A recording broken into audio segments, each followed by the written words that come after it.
Bueno, muy buenas, bienvenidos a todos en esta primera charla que tenemos aquí. Vamos a hablar sobre entrenamiento de fuerza y preparación física. Y en este caso, pues tenemos como primer invitado a Fernando Guerrero, que además de ser un gran amigo, es preparador físico en el UCAM de segunda red de fútbol.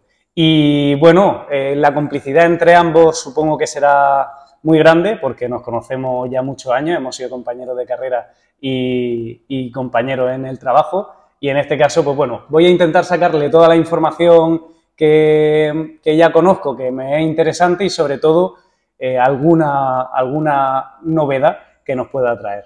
Así que bienvenido, Fernando, gracias por estar aquí y vamos a charlar un poquito. Nada, muchas gracias a ti por la presentación. Es un honor, un placer estar aquí, ya lo sabes. Y aparte de esos 10 años que llevamos ya de amistad, espero que podamos nutrir a todos estos oyentes de algo positivo en esta charla. Bueno, coméntame un poquito cómo empiezas a interesarte por el deporte, porque al final hemos estudiado ciencias del deporte, aunque ahora te preguntaré también por tu formación, pero los inicios, desde que eras pequeño, ¿qué deportes practicabas y cómo te empiezas a interesar por esto?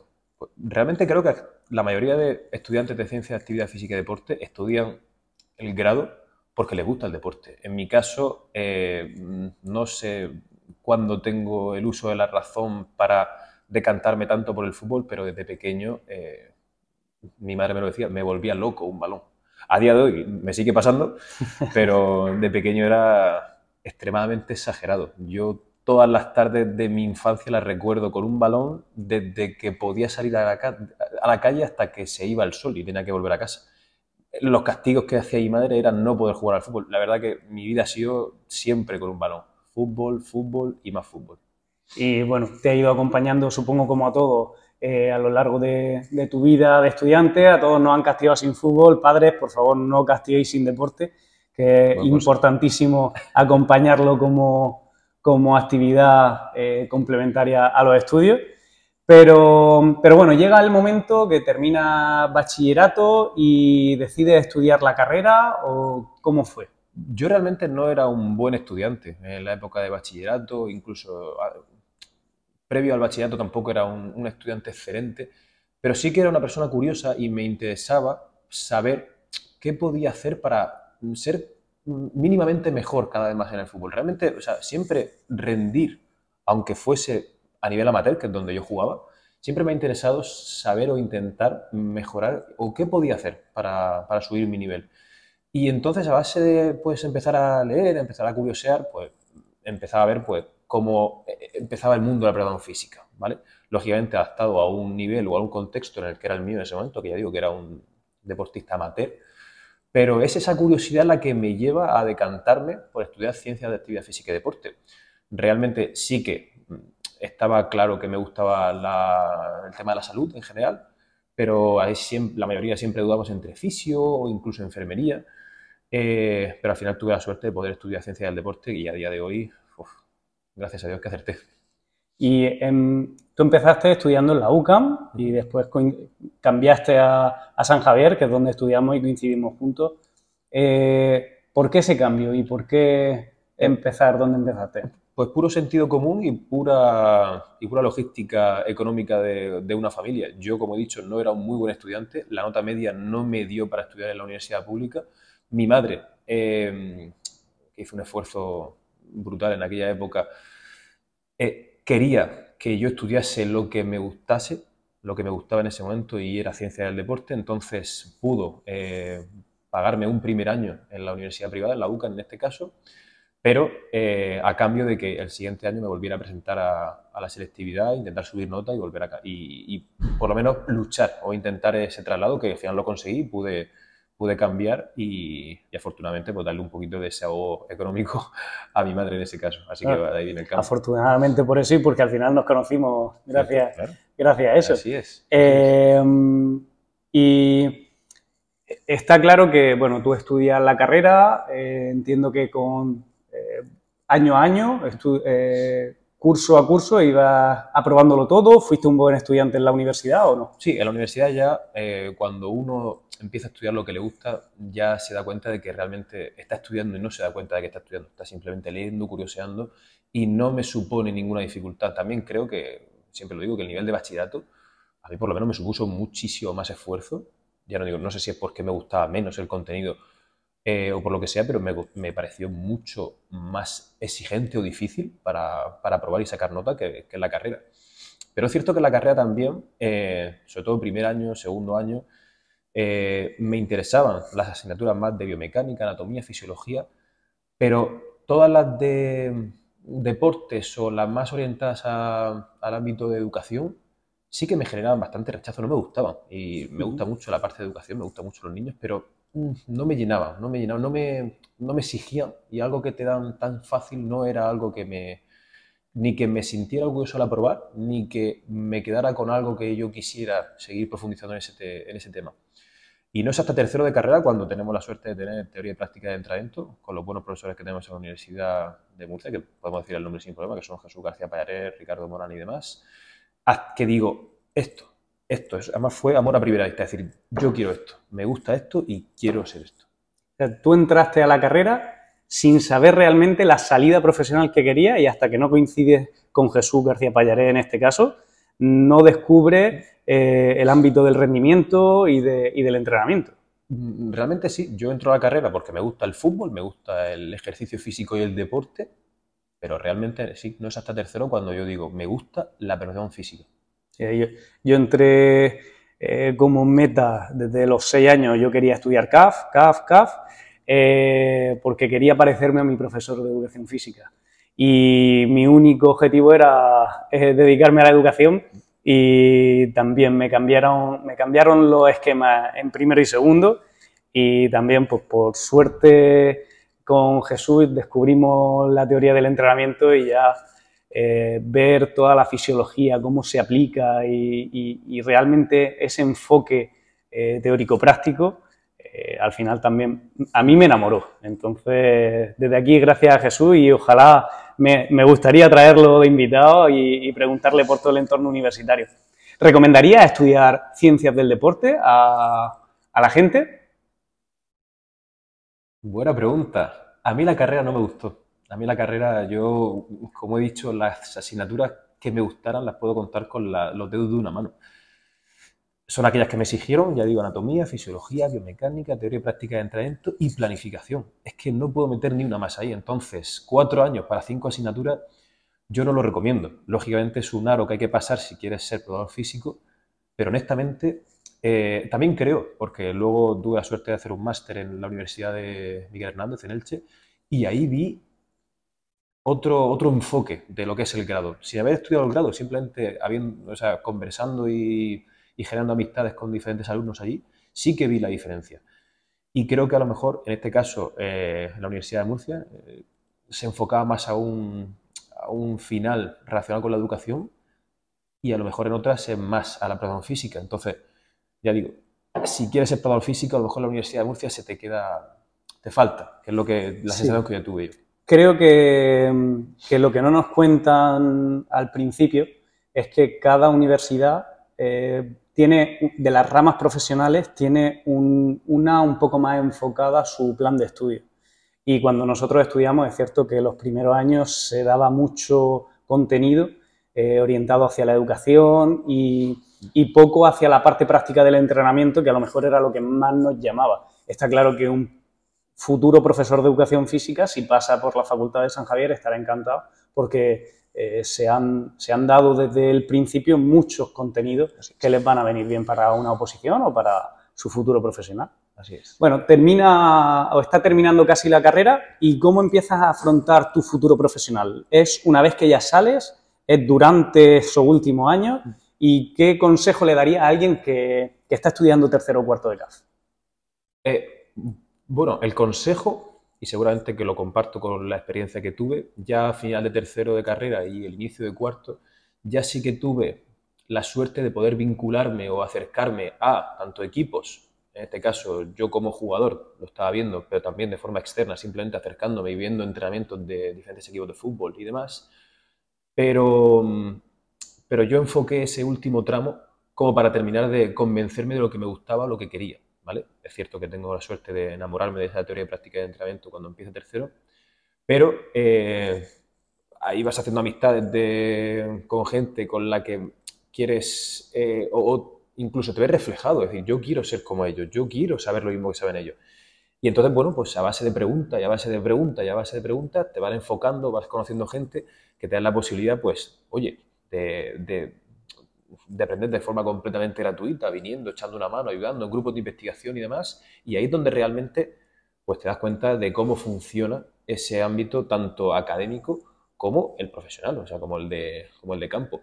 Y entonces simplemente pues te vas generando una red de contactos que te van abriendo diferentes puertas y hasta en mi caso, o en nuestro caso, tuvimos la suerte de conocer al gran Carlos Pérez, que nos abrió su casa, nos abrió Deportec y que fue amor a primera vista, pero a lo bestia. Entonces, realmente el consejo que yo le daría a un estudiante sería que lo primero que pregunte todo sin parar. O sea, todo lo que de alguna forma le genere un poquito de incertidumbre o ruido en la cabeza, que lo pregunte porque esas respuestas le van a llevar a otras preguntas, pero también le va a acercar a personas que cada vez le van a acercar más a lo que él quiere. Entonces, ser valiente metiéndote en grupos de investigación, ser valiente en preguntar si puedo ir a acercarme a ver este entrenamiento de este equipo o no sé qué. Así es como realmente uno tiene que empezar. Efectivamente, coger experiencia, una red de contactos y al final creo que lo que has dicho es importante. Cuando tú preguntas y tienes una inquietud y aciertas, o poco a poco, al principio es posible que encuentres a alguien que le pregunte y que no sepa y que no le interese. Pero si tú sigues con esa línea de inquietud, darás con alguien que tenga las mismas inquietudes que tú y que vaya 10 pasos por delante. Y si das con una persona equivocada, pues seguramente pues, tratará de no ayudarte, pero bueno, nosotros tuvimos una suerte inmensa en que esos 10 pasos que iban por delante, pues trataron de acomodárnoslo, de adelantarnos y por eso, pues no es que seamos siempre el alumno aventajado, es que nos han ayudado de una manera inequívoca por la inquietud, por ese don de gentes que tienes desde pequeño, que luego te preguntaré, pero sobre todo porque aciertas con quien da. Y la red de contactos la vas haciendo también, pero tienes que ir moldeando tu carácter para quién te quieres convertir. Y De en hecho, este caso, siempre, para mí, es una opinión, pero que creo que prácticamente todo el mundo va a estar de acuerdo. Creo que una de las grandes virtudes que tiene el ser humano es la de ser curioso. Y esa curiosidad es la que realmente te va, uno, a hacer o estar motivado para despertarte todos los días con ganas de seguir aprendiendo, pero también para crecer en todos los ámbitos personales. Pero dentro del mundo del deporte, que va tan rápido, que cambia tan rápido, que tienes que estar constantemente formándote e innovándote, o sea, esa curiosidad es innegociable en cualquier efectivamente. ámbito.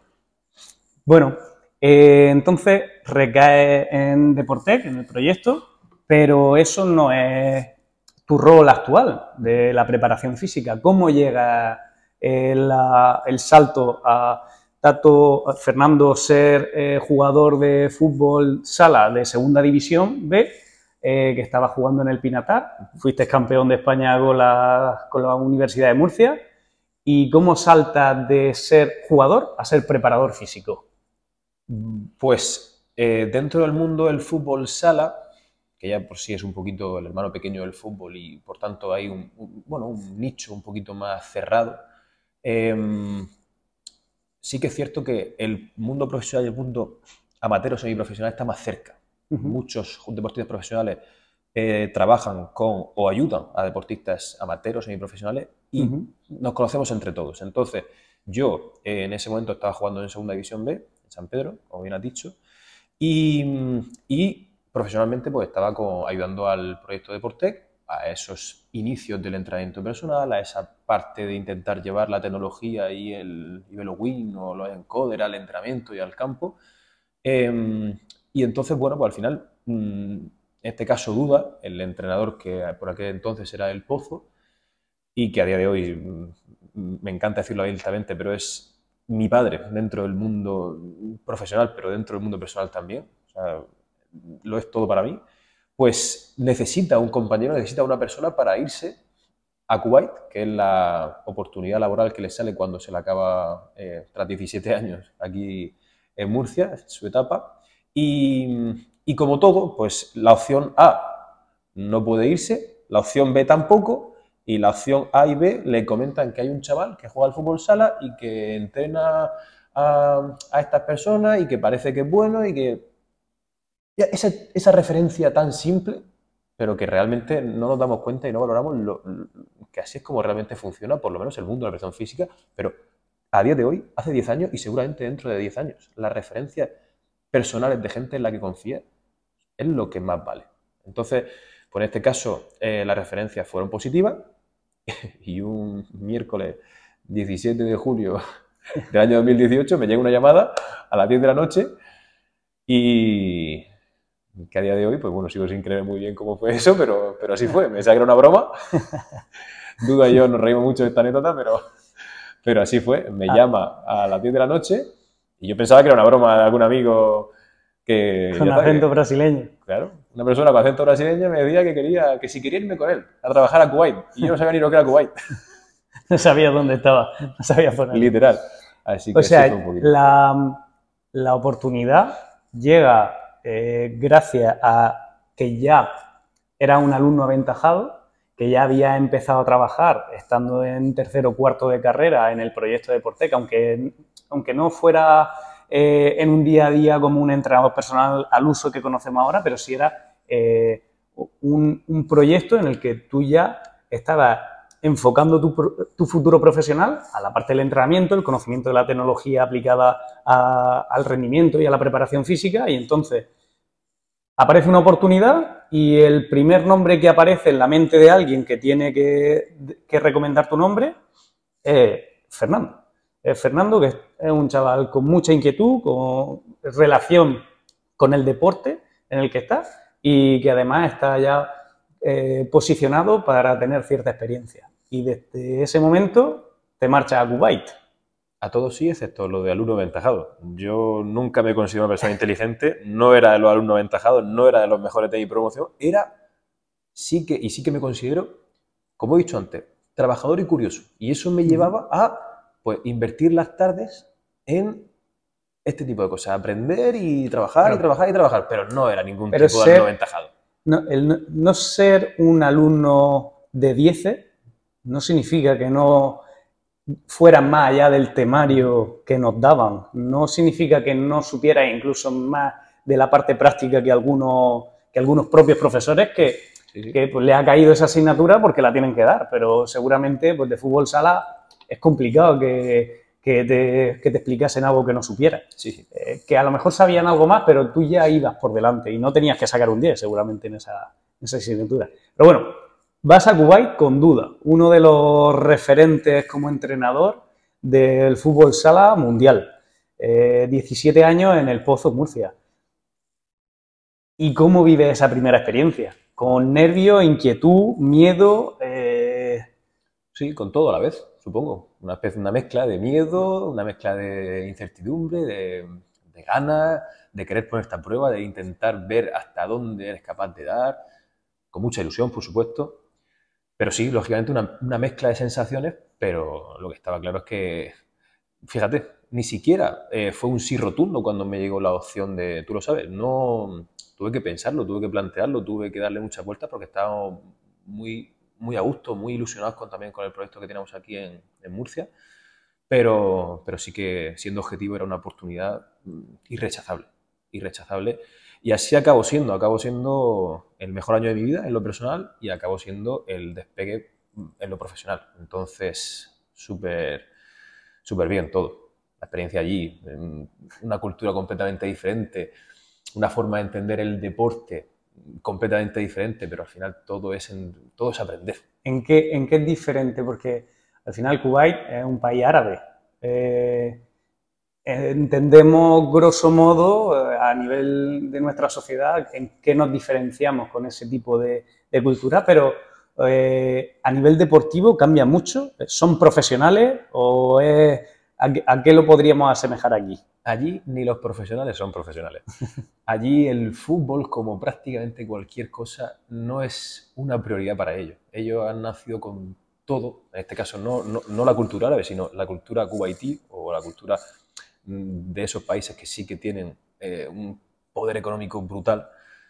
Entonces, al final, para ellos, el deporte, su nivel condicional, ni siquiera los resultados son una prioridad. Ellos juegan al fútbol porque lo ven lo ven en la tele, les gusta jugar al fútbol y, lógicamente, disfrutan muchos de ellos mucho, pero no son una prioridad para ellos. Entonces, ¿son profesionales? Hay algunos que sí, hay algunos otros que no. Dentro de lo que conocemos en España como profesionales, la respuesta sería que no, porque yo en el contexto en el que me muevo, fútbol sala, Kuwait, aunque fuese primera división, porque solo hay una división, todos tenían un trabajo externo. No vivían del fútbol sala. Del fútbol. Ganarían dinero, pero... Pero un dinero que no lo hacen por dinero. O sea, sí que ganan dinero porque el gobierno paga por todo ahí, hagan lo que hagan, pero no era el motivo por el que lo hacían. Lo hacían porque, bueno, pues de alguna forma saben que hacer deporte es saludable, pero ni siquiera es la motivación principal. Lo hacen porque les gusta y porque, entre comillas, si, bueno, tienen un poquito ese ego de decir, pues mira, estoy jugando a cierto nivel y soy mejor que el resto de mis amigos. Pero no es una prioridad, ni el rendimiento, ni el fútbol, nada. Te vas allí a empezar tu carrera deportiva, pero no... O sea, te vino bien porque era progresivo, sí, la adaptación. No pasaste de 0 a 100, o bueno, de lo que conocías de la experiencia práctica a luego la experiencia laboral, de decir, me tengo que enfrentar a GPS, a encoder, a análisis de fuerza. De hecho, mi ejemplo y mi experiencia es contraria completamente a la de Fran y a la de Duda, que fueron Fran, el fisio que se vino con nosotros, y Duda, el entrenador. Duda viene de 17 años del máximo nivel en España y va de eso a Kuwait. Yo voy de un segunda división B como deportista y como algún entrenador personal de algún jugador muy puntual a Kuwait. Para mí es un crecimiento, para ellos es un bajón brutal. Entonces, claro, para mí, yo estaba ahí en un sueño y ellos al principio estaban en una pesadilla. Es un poquito la...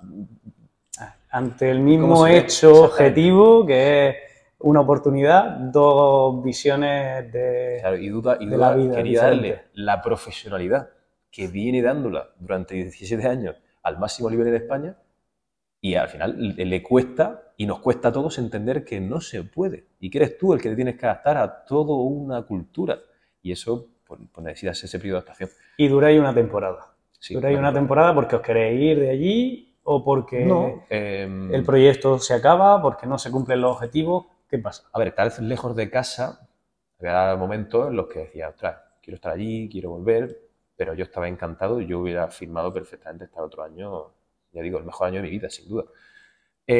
Para Fran y para Duda, la experiencia no es tan completa como la mía, o no tan positiva, yo siempre lo digo, porque al final yo sí que tuve la suerte de hacer unas buenas amistades que separan lo deportivo o el trabajo, y tenía la posibilidad de tener una vida personal, entonces una vida social bastante importante, pero bueno, al final tú vas fuera a ganar dinero. Entonces, como tal, o sea, si hay una oferta mejor, pues se coge la otra, porque al final tú sales de tu casa para eso. Luego te preguntaré por el dinero y a qué aspiramos cada uno. Luego te preguntaré, muy a lo Jordi Wild, Luego te preguntaré. Bueno, de Kuwait vais a Italia, a primera división también, al Real Rieti, ¿no? ¿Allí cuánto tiempo estáis? Exactamente 4 meses. 4 meses. ¿Por qué? ¿O qué ocurre allí? ¿Cómo es el nivel? Otra vez volvéis a una cultura europea. Italia y España somos primos hermanos. De hecho, casi compartimos la base del lenguaje. O sea, entiendo sí. que no te costaría mucho adaptarte a eso. Efectivamente, a nivel cultural es exactamente lo mismo que se ve en España. A nivel deportivo, para mí seguía siendo un escaloncito por arriba, pero para Duda seguía siendo un escaloncito por debajo de España. Entonces, su prioridad era volver a España, que es donde está el máximo nivel, sobre todo en el fútbol sala. Y por eso es la razón por la que duramos 4 meses. Cuando llega la posibilidad de volver a España y a un proyecto que está en pleno auge, como es el Jimby Cartagena, y volver encima de todo a casa, porque al final España es muy grande, pero tienes tu familia aquí, tienes tu gente aquí. O sea, no podíamos ir a un sitio mejor. Entonces, era una oferta, era una oportunidad, pero Irrechazable. absolutamente irrechazable. Que por cierto, ayer por la noche aprovechamos para felicitar a A mi sus gente. antiguos compañeros y a toda la afición del Jimmy Cartagena que ganaron el primer título, la Supercopa de España de Fútbol Correcto. Sala. O sea que, bueno, el proyecto en auge sigue ahí. Así es. El caso es que aguantáis 4 meses. ¿Fueron también 4 meses de crecimiento a nivel profesional o fue un estancamiento? ¿Cómo fue aquella experiencia? Todas las experiencias son siempre de crecimiento y siempre son positivas. In situ fueron meses complicados porque la exigencia ya sí que pasábamos a otra cosa de lo que yo había vivido. Y cuando los proyectos los lideran personas que son muy forofas de un deporte o de algo, pues al final se hace pues, muy exigente, muy exigente. Entonces, la experiencia fue completamente espectacular en muchas cosas, pero también fue muy, muy, muy, muy dura en otras. La realidad es que yo venía de apenas una temporada a nivel profesional, vamos a decir semiprofesional, que era la que venía de Kuwait, Italia supuso un crecimiento, un salto en lo que es ya está, en lo que es la preparación física, en lo que es mi trabajo, en lo que es ver una liga profesional, pero claro, al final todo se queda grande en algunas cosas. Y nada, fueron 4 meses que parecían 2 años. O sea, yo recuerdo aquello muy intenso, muy, muy intenso.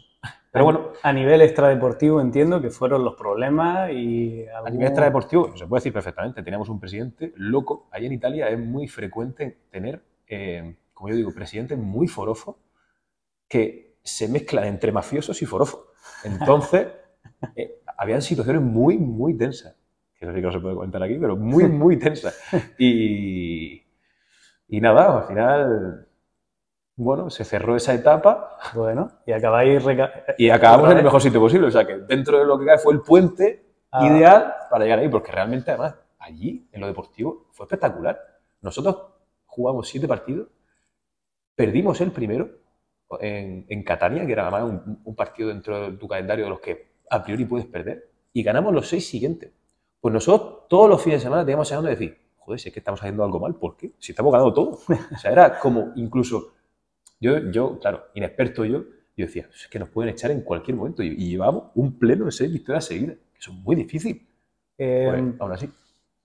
¿Crees que esa inestabilidad afecta al trabajo diario o solamente a esa emoción post partido o durante esos días posteriores a ese encontronazo? Inevitablemente. De hecho, creo que uno de los errores que se ve muchas veces en el deporte parece que solo en Primera División o solo el Madrid y el Barça tienen presión. Eso no es cierto y además equipos en cualquier categoría, cuando digo cualquier categoría, digo hasta lamentablemente equipos en formación, en fútbol base. Vemos una exigencia que nosotros nos vemos reflejados con los ejemplos de cuando Mourinho y Guardiola compartieron aquella etapa que veíamos el envejecimiento claro en Mourinho en 3 años o en Guardiola en 3 o 4. O sea, es que eso se ve también a esos niveles y no es sano, lógicamente no es sano, pero el fútbol realmente, por desgracia, es así. O sea, es muy exigente y eso pasa factura en lo personal y en lo profesional, siempre. Bueno, durante 4 años, 4 temporadas, estás en Jimby.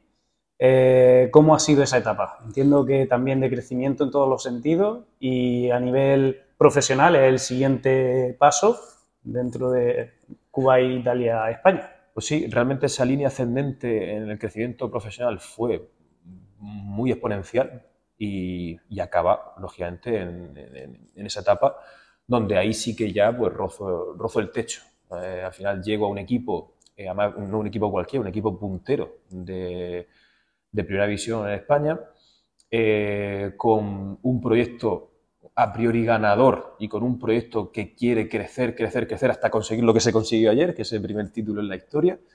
Y ese era el objetivo, el de poner a Cartagena en el mapa del fútbol sala nacional. Y se consiguió. Nosotros llegamos siendo un equipo, bueno, de media tabla y hemos llegado o se ha llegado a ser un equipo referente, que ahora mismo cualquier persona que siga el fútbol sala lo va a meter en el top 4 de España seguro.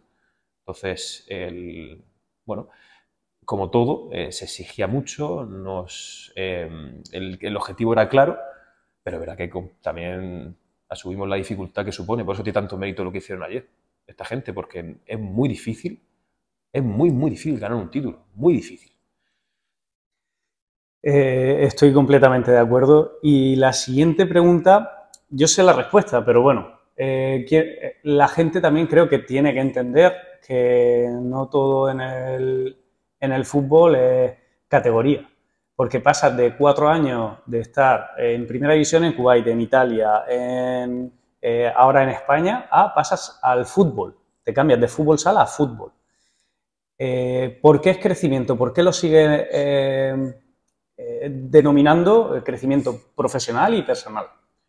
Pues mira, voy a hilar entonces a responderte a esta pregunta, dos de los temas que he dicho antes. Uno, en esa curva de crecimiento exponencial que he tenido, también noto cómo se va aplanando. Y esas 4 temporadas en Cartagena, pues noto que ya, claro, había sido tan vertical esa primera parte de la curva que no me estaba gustando que se aplanara, porque al final queremos aprender, aprender, aprender, mejorar, mejorar, mejorar. Y yo había tocado o rozado el techo, porque realmente, o sea, una oferta mejor que estar en Cartagena, únicamente en España puede ser estar en la selección o estar en el Barça, no hay más. Y que son dos oportunidades muy difíciles de conseguir, Complicadas muy difíciles. de O que sea, lleguen. y ni siquiera dependen de ti. Sin Entonces, duda.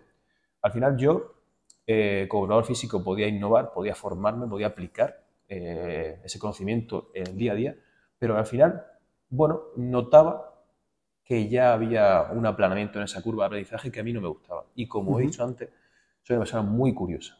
Y ahí fue cuando intenté cubrir esa necesidad. ¿Cómo? Estudiando y formándome en otra cosa, que en este caso fue nutrición, y sobre todo en fútbol. Y yo ya tenía claro que tenía que en algún momento, cuando se diera esa oportunidad, dar el salto al fútbol. ¿Qué pasa? Este último verano se dio la oportunidad para ir aquí, a la UCA, nada más un proyecto que es muy difícil decir que no, y simplemente nada, así fue. Pues Otra etapa más y ahora ya con posibilidades de seguir creciendo y sin el techo a priori que nos marca, en este caso, el Gimbi o el fútbol sala, que pues por afición, por economía, por recursos así es. generales, al final pues tú entendías que se había acabado esa etapa. Y ahora está en segunda red, en un equipo también puntero, que este año las cosas pues, no salen deportivamente seguramente como se está trabajando, pero bueno, son temporadas como todo. Y entiendo que Fernando trabaja de la misma forma desde el primer día que está en primera división en Cartagena hasta hoy, o mejora y sobre todo me interesa el cómo Fernando hace que de la teoría que se estudia en la carrera y que podemos leer en los papers y en redes sociales, en divulgación, cómo pasar de eso a luego conectar con el jugador, porque creo que es importantísima la labor social que tenemos de esa conexión con el resto de humanos que nos rodean, y en el caso del fútbol, pues al final son 22 personas diferentes con las cuales tienes que lidiar y cómo consigues conectar con ellos y llevar a cabo lo que sabes hacer. Bueno, lo primero es que me doy cuenta que el fútbol sala y el fútbol, en los dos, la etiqueta que yo tengo es de preparador físico, pero son deportes completamente diferentes y el trabajo que yo hago es completamente diferente. Entonces, claro, ese proceso de adaptación no espera. O sea, del primer día que tú llegas, tienes que hacer lo que se te demanda en ese segundo, en este caso en el fútbol. Y realmente, si mi objetivo o mi motivación del cambio era aprender, desde luego que lo he cubierto con creces. Es muy, muy, muy abrumador la diferencia entre el fútbol sala y el fútbol. Tú has puesto el ejemplo muy bien, que efectivamente la dimensión del fútbol sala ya era tal, luego el crecimiento que tengo en el fútbol es ilimitado, o sea, de segunda ref en el que estoy a un Real Madrid, fíjate la diferencia que hay. Pero es cierto que nosotros venimos, como preparador físico, cada uno con sus métodos, cada uno con sus creencias, cada uno con las cosas en las que confía. Con sus sesgos también. Correcto. Intenta llevar lo que tú venías aplicando, en este caso yo en el fútbol sala, al fútbol. Y me doy cuenta que hay cosas que encajan perfectamente, incluso que mejoran lo que el propio fútbol viene ofreciendo, sí, y otras que hay que cambiar porque el fútbol es diferente. Es verdad que la demanda condicional del fútbol, ¿vale? Ahí siendo objetivo, es mucho mayor que la del fútbol. O sea, por tanto, el valor que se le da a la preparación física también es mayor. Cuando me preguntan, ¿qué tal el cambio? Pues seguramente un preparador físico disfruta mucho más en el fútbol que en el fútbol sala, por esa importancia que se le da a ese apartado condicional. Pero también es cierto que ahí también va ese grado de exigencia. Entonces, hay ahí un poquito de esa que tiene que, bueno, de alguna forma tienen que ir de la mano ambas, pero sin duda ha sido un crecimiento que no esperaba. Yo buscaba ese crecimiento, pero desde luego que lo he encontrado. ¿En qué diferenciarías tú la preparación física del fútbol a la del fútbol sala? A nivel condicional, simplemente, entrenamiento de fuerza, resistencia, cardiovascular, movilidad. ¿Cómo has adaptado tus conocimientos y tu experiencia ahora al campo? A ver cómo lo explico sencillo. La preparación física, o sea, lo que es la parte de acondicionamiento general, no se diferencia tanto. No es, o sea, podemos decir que el 70 o 80% de las cosas que yo hacía las sigo haciendo. La diferencia es el contexto. O sea, las piezas del puzzle son las mismas, pero donde tienes que construirlo es diferente. Entonces tienes que intentar, de alguna forma, encajarlas lo mejor y más rápidamente posible. Es un poquito... Bueno, es un símil interesante el que acabo de hacer, totalmente improvisado, pero por ahí va. Creo que lo que es la preparación física es muy parecida, con sus peculiaridades, y lógicamente, si nos ponemos a hilar fino, sí que podríamos sacar bastantes diferencias, pero el 80% es común, o sea, comparte un poquito eso. Y retomando la anterior, también, ¿cómo conectas con el jugador? Bueno, lo que hay que hacer, ese 70-80%, ¿cómo consigues que se haga? Pues siempre, una cosa que siempre repito, y preparadores físicos que me preguntan, oye, ¿algún consejo para los que están empezando ahora? Pues siempre digo lo mismo, al final, y esto es una frase muy, muy de duda, pero no es tan importante saber, sino convencer.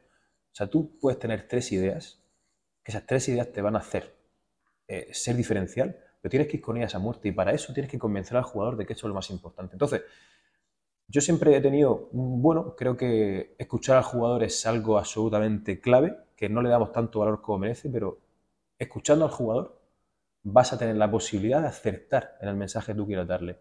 Pero ese mensaje es la clave. O sea, seguramente, y repito lo anterior, hay preparadores físicos que seguramente por contenido la gente pueda criticarlo y pueda decir, ostras, que no parece que esté en la última, no parece que sea...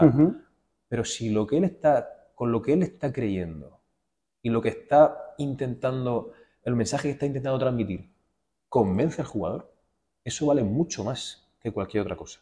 Ahí tenemos ejemplos como los del profe Ortega, por ejemplo, que quien lo haya escuchado formalmente en una charla, en una universidad, va a decir, uy, pues no me parece un preparador físico de primerísimo nivel. Pero luego en el campo es de los preparadores físicos que convencen de que a lo mejor golpearse 3 veces con la cabeza en la mesa vas a hacer que ganes el partido. Si el jugador coge y se da 3 veces con la cabeza en la mesa y gana el partido, la semana siguiente lo va a volver a hacer. Y ahí realmente no hay fórmulas mágicas, ahí cada persona, porque ahí ya no es ser un preparador físico, sino cada persona tendrá su herramienta y tendrá su, no sé, su forma de intentar convencer, pero es absolutamente clave.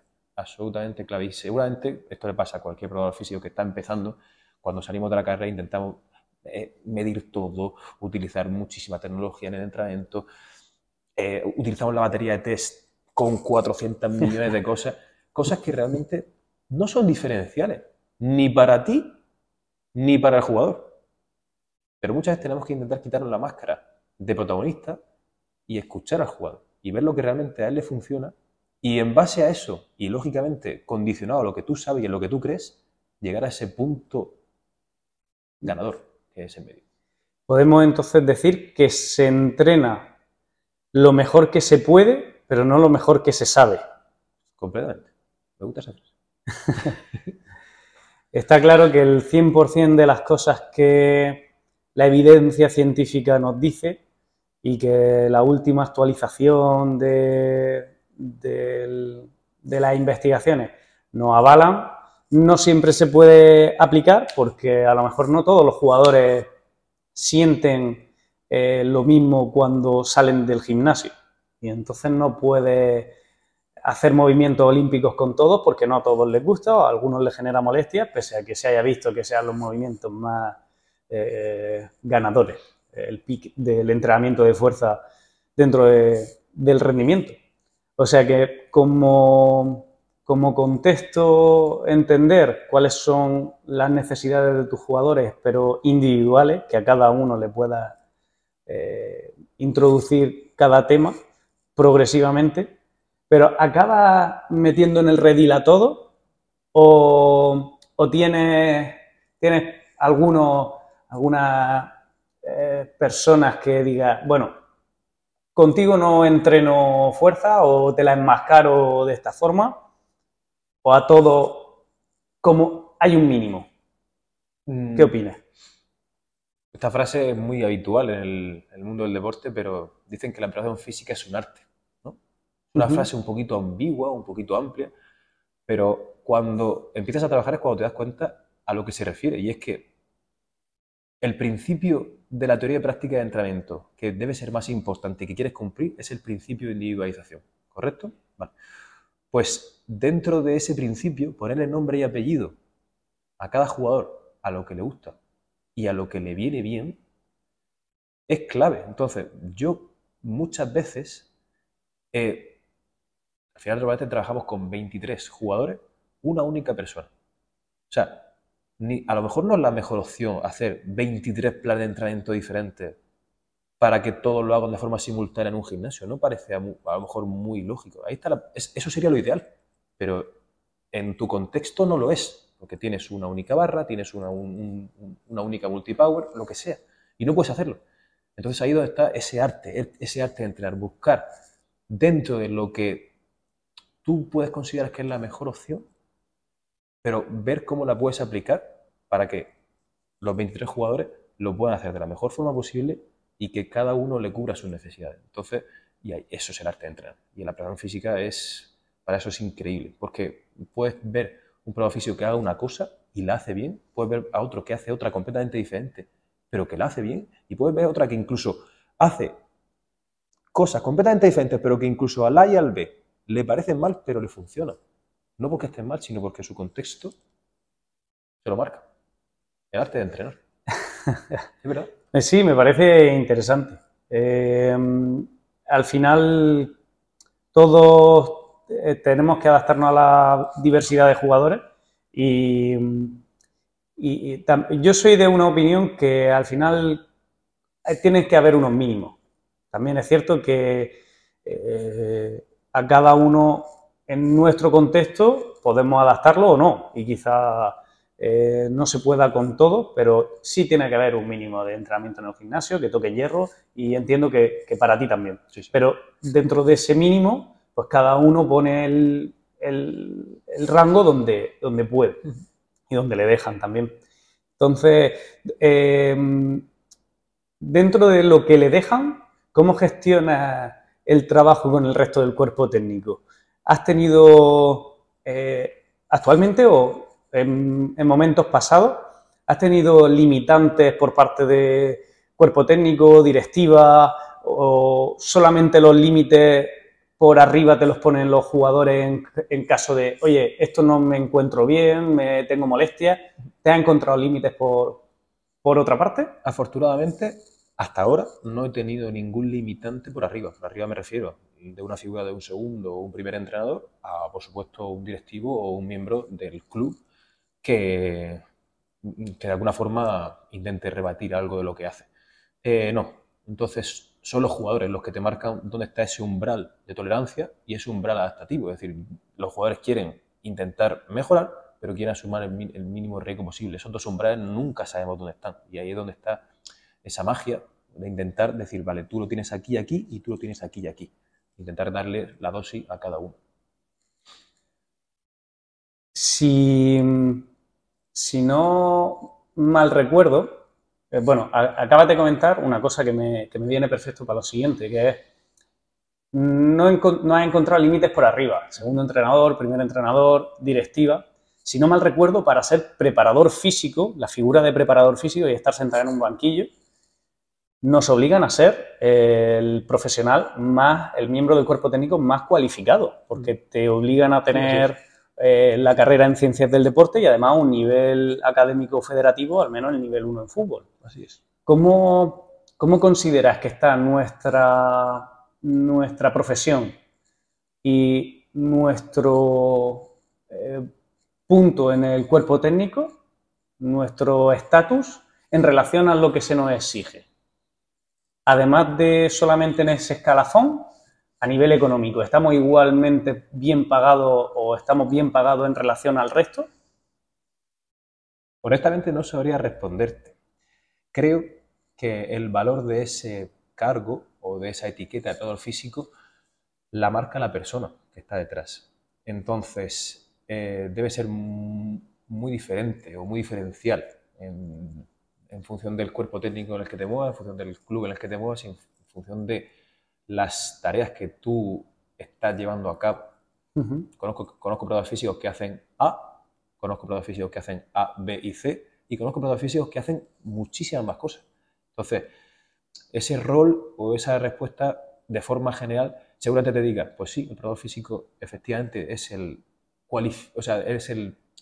profesional que debe estar más cualificado dentro de ese cuerpo técnico y quizá no esté lo suficientemente bien remunerado para lo que se le exige, pero a la misma vez también pienso que, uno, el fútbol es de los jugadores y que muchas veces nosotros podemos hacer muy bien nuestro trabajo, que no por ello nos asegure ningún tipo de gol extra en un partido, y que al final el entrenador es el que realmente asume la responsabilidad. Entonces, siempre vamos a estar no a la sombra, sino somos una persona o tenemos que ser la figura que ayude a ese entrenador. De hecho, nosotros no tenemos que condicionar muchas veces el trabajo del entrenador, siempre tenemos que sumarle y ayudarle y adaptarnos nosotros a lo que él pide. Por eso, yo es verdad que tampoco tengo una experiencia muy amplia con diferentes staff o cuerpos técnicos, pero sí que la poca que tengo me convence de eso, de que estamos para sumar a ese entrenador, primer entrenador o ese staff que venga a asumir las responsabilidades que tú no tienes. Y por ello pues, también está un poquito esa diferencia de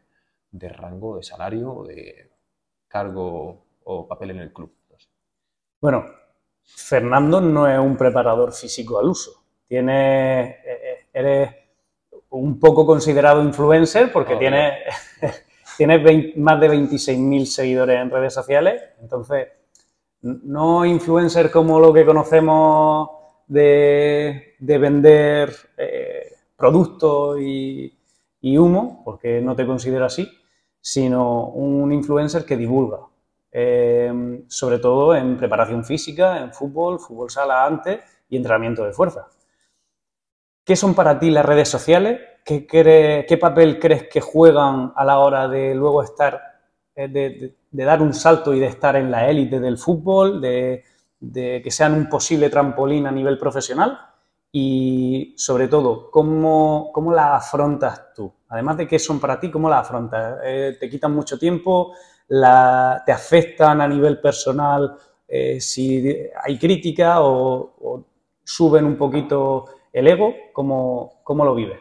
Me has hecho muchas preguntas, seguramente alguna se me escapa. Voy a comentar un Repetiré. poquito lo que son para mí las redes sociales y luego si me falta algo me vuelves a preguntar. Para mí, las veo igual que las veo o que las vi en 2018 cuando empecé con ese proyecto, que era el de crecer en esa página de Instagram, porque lo veía como una inversión.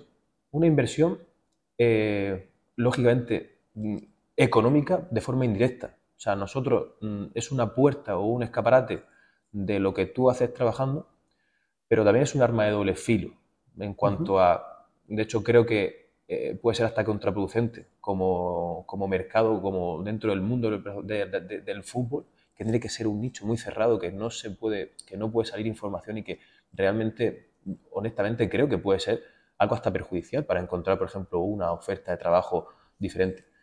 Pero para lo que a mí en su momento y ahora las enfoco como primer objetivo, que es el de la divulgación, a mí me encanta. O sea, a mí me gusta muchísimo compartir el conocimiento y tengo como dos grandes seguidores al uso, por así decirlo. Uno son los deportistas y otros son los probadores físicos. En estos últimos años me he centrado mucho más en los probadores físicos porque me gusta compartir, de alguna forma plasmar lo que voy aprendiendo en el día a día como un método de repasar o incluso de estudiar lo que vas aprendiendo. Entonces me gusta compartir ese tipo de contenido, pero es cierto que a la misma vez también me gusta entrenar. Entonces me gusta darle un contenido a deportistas y que incluso el día de mañana pueda tener la suerte de entrenar a esos deportistas. Para mí las redes sociales es una inversión en cuanto a eso.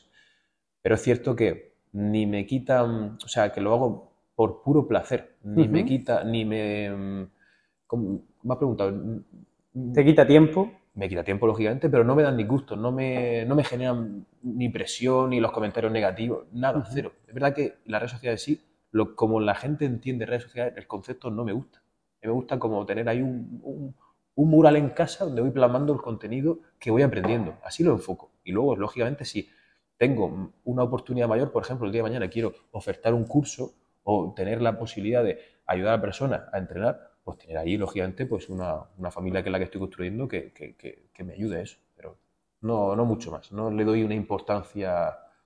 De hecho, en general no me suelen gustar las redes sociales. De hecho, no tengo ni Twitter, no tengo ni TikTok, ni tengo otra cosa que no sea Instagram.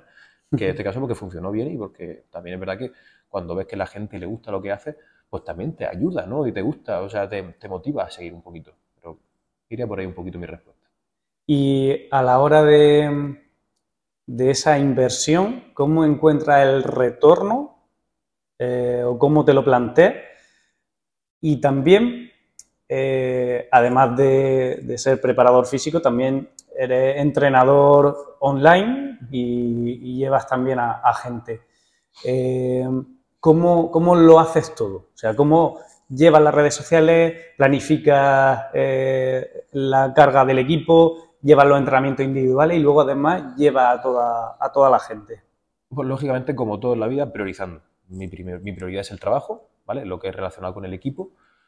Y una vez cerrado todas las tareas que pueda tener con esa prioridad, lógicamente luego va la segunda, que son mis deportistas online, que tengo la suerte de poder tener un amplio un colchón, incluso un amplio mundo donde con diferentes disciplinas, diferentes deportistas voy aprendiendo mucho de ellos, que es lo mejor que tiene entrenamiento online. Me gusta mucho la parte de entrenamiento online porque me permite conocer a deportistas de todo el mundo y que, como he dicho antes, porque al final el ABC puede ser lo más sencillo, pero a meter esas piezas del puzzle a un contexto es lo más chulo de ser prueba físico online en ese caso. Y te ayuda, ya digo, a conocer a gente de todos sitios. Entonces, esa sería mi segunda prioridad.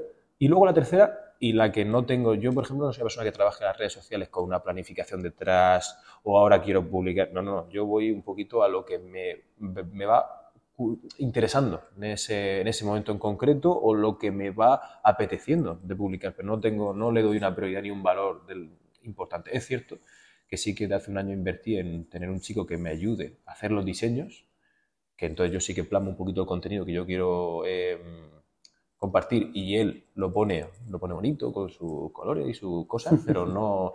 Esa parte, ese tiempo sí que me lo ahorro y creo que es una inversión que en su momento, hace un año, tomé una buena decisión porque te ayuda mucho, o sea, te ahorra mucho tiempo.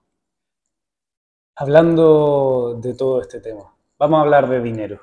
¿Cuánto se puede llegar a ganar como preparador físico en fútbol sala? Y si te mojas, ¿cuánto has llegado a generar como máximo en un mes dentro de tu trabajo? No tengo problema, yo siempre lo digo. Yo en el fútbol sala empecé ganando 1.000 euros. Bueno, en Kuwait ganaba un poquito más, porque si iba afuera es para ganar dinero, pero bueno, eran 2.000 dólares, unos 1.800 euros. En Italia, al ser fuera de casa, también está mejor valorado, eran 1.500, creo.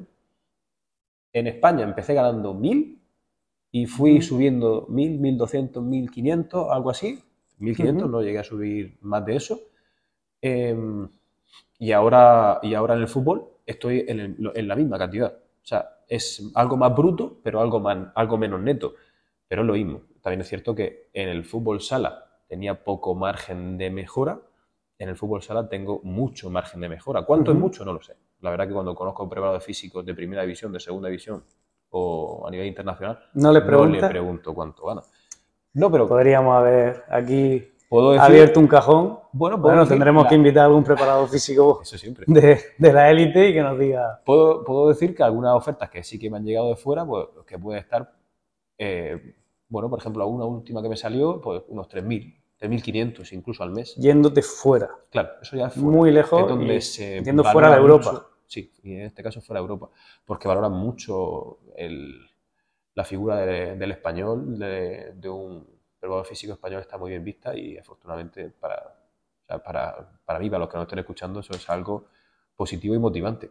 También he escuchado, ahora con la pregunta, estoy recordando algún caso, tengo un amigo en Indonesia, por ejemplo, que está ganando casi 7.000 euros al mes, por ejemplo, con un equipo de fútbol que ni siquiera sé cuál es. O sea, ¿que se puede ganar dinero en el fútbol? Por supuesto que sí.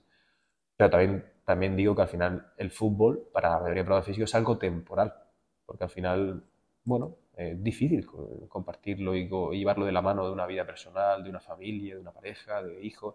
Entonces, claro, tiene que ser algo que realmente en esa balanza te compense económicamente a todo lo personal, porque cuando estás fuera, estás lejos de tu familia, estás lejos de tu gente, debe compensar. Bueno, ya vamos a ir acabando. Y a mí yo soy una persona que me gusta mucho la polémica. No sé, no sé por qué, pero siempre me ha llamado la atención. Y conocer la visión de los diferentes profesionales sin necesidad de que os metáis mucho, pero si no queréis.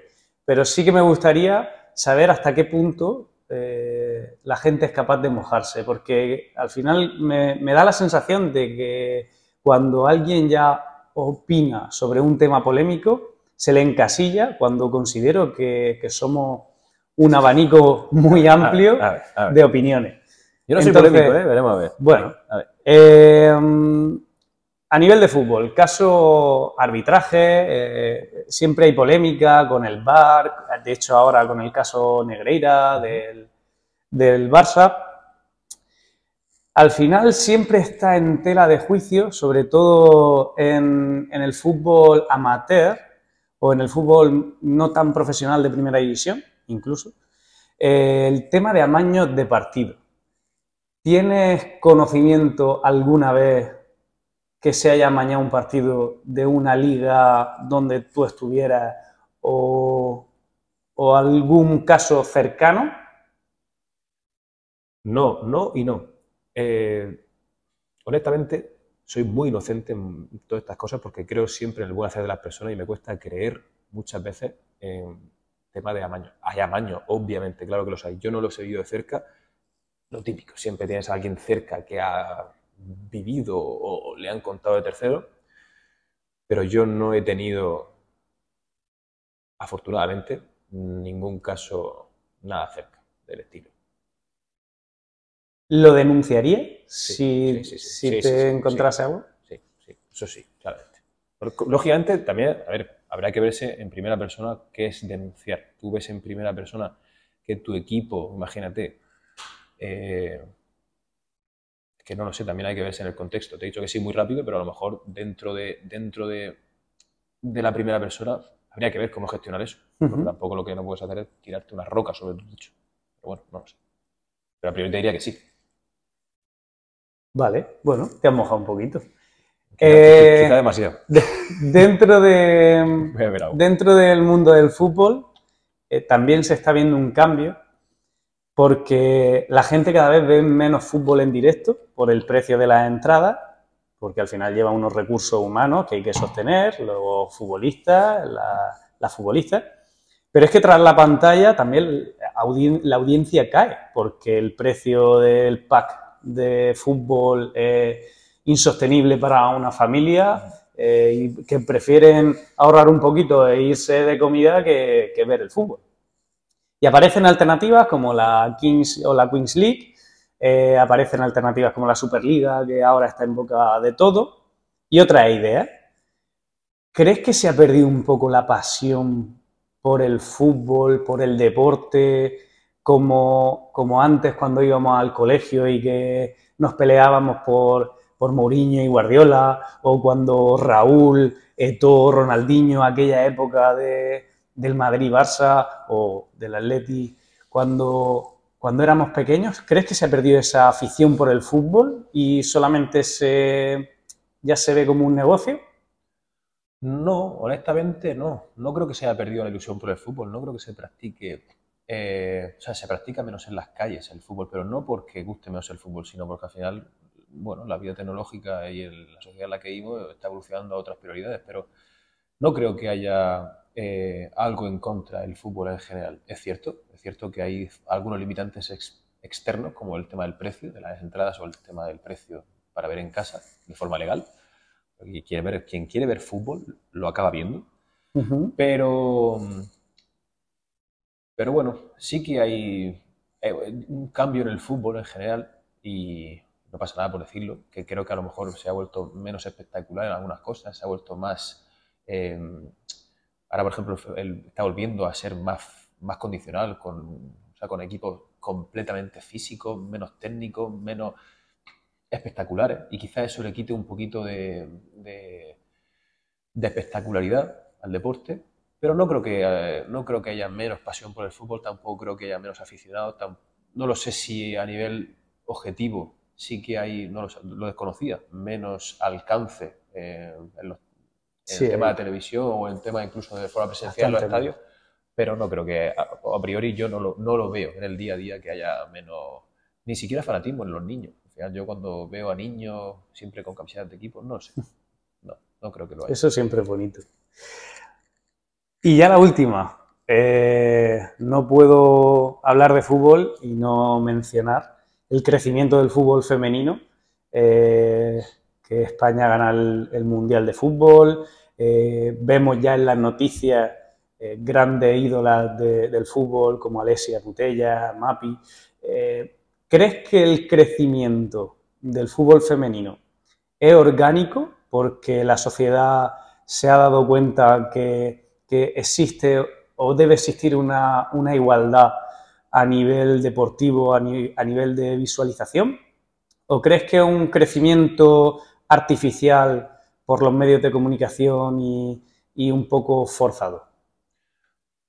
Eh, la respuesta corta sería que es un crecimiento artificial, la respuesta larga sería que el tiempo lo dirá. Al final sí que entiendo que tiene que haber un crecimiento y un apoyo externo al deporte femenino en general, pero el tiempo dirá si realmente genera o vende o realmente se convierte en un producto interesante para que la gente vaya domingo tras domingo a ver los partidos. Obviamente es una cosa que cualquier persona con sentido común va a estar a favor de ese crecimiento. Ahora, por ejemplo, también ha ayudado mucho la inclusión, por ejemplo, de juegos como FIFA, el tema del fútbol femenino, hasta en sus modos más competitivos. Eso siempre suma y eso ayuda. Ahora, el tiempo dirá si el crecimiento de ese fútbol femenino se puede mantener en el tiempo y puede mantener a la gente enganchada. Por eso, yo creo que sí que hay un crecimiento artificial o sea, y orgánico también, o sea, o sea, van de la mano, pero sobre todo sí que ha sido un poquito, pues, un interés o una motivación muy, muy artificial. Vale, ya por cerrar, me gustaría que nos dijeras cuál es el mejor momento a nivel deportivo, profesional, como quieras, la mejor anécdota, que si tú dices, tengo que recordar algo, descríbenosla y luego, para cerrar ya, algún consejo a toda la gente que nos esté viendo o que haya llegado hasta aquí. Gracias por ver esta charla, este podcast. ¿Algún consejo para llegar a cumplir ese momento? Voy a empezar por el consejo, porque la anécdota no la sé, y a ver si Si me surge, viene la inspiración. Y el consejo... igualmente, si no, creo recordar una que me contaste, que te hizo especial ilusión. Realmente no es a nivel futbolístico, pero bueno, dentro de esa gente que llevas también. Pero bueno, Vale, cuéntanos vale. primero el consejo. Ahora me la regulas tú. Bueno, me ha llegado una anécdota que creo que es la más bonita que tengo en mi vida, que también la he comentado antes, pero a lo mejor la puedo traer un poquito mejor, pero es esa primera llamada de duda, un miércoles 17 de julio del año 2018, pleno verano, 10 de la noche, jugando a la Play en mi casa con un amigo y que me suene el teléfono y que alguien me diga que con voz brasileña que hay una oferta para irnos a trabajar fuera. Y yo, claro que sí, campeón, dime. Esa, Cuéntame, cuéntame cuéntame más. más. Esa puede ser la más graciosa, sin duda. Esa siempre será estar ahí. Como consejo, y ahora si se me ocurre otra la comento, como consejo, yo, cualquier persona dentro del mundo del ejercicio físico y la salud, creo que debe ser muy curiosa, lo hemos comentado antes, pero creo que tiene que tener esa incertidumbre de no querer parar de aprender. Y ese no querer parar de aprender te va a llevar a ser mejor tarde o temprano. Muchas veces hablamos de que, oh, qué suerte ha tenido este, qué suerte ha tenido aquel. Pero realmente, en ese caso, la suerte es ese punto que está en medio entre el esfuerzo y el trabajo y el azar. Pero siempre hay un punto que toca con el esfuerzo y el trabajo. Entonces, el no parar y el estar ahí es lo que realmente te llevará, en ese caso, a tener las mejores oportunidades y a tener, ya no laborales, sino a nivel personal. O sea, ese crecimiento de... Es que no hay nada más bonito que aprender. Es así, ¿no? La sensación de que tú tienes cuando terminas una formación y que te montas en el coche y vuelves a casa diciendo, Dios, es que estoy súper motivado para hacer esto, mañana voy a hacer aquello, es aprender. Entonces, no dejar de aprender, no dejar de aprender. Y cuando más cansado esté o más dudas tengo de si esto me gusta o no, pues el seguir profundizando y aprendiendo te quitará esa duda.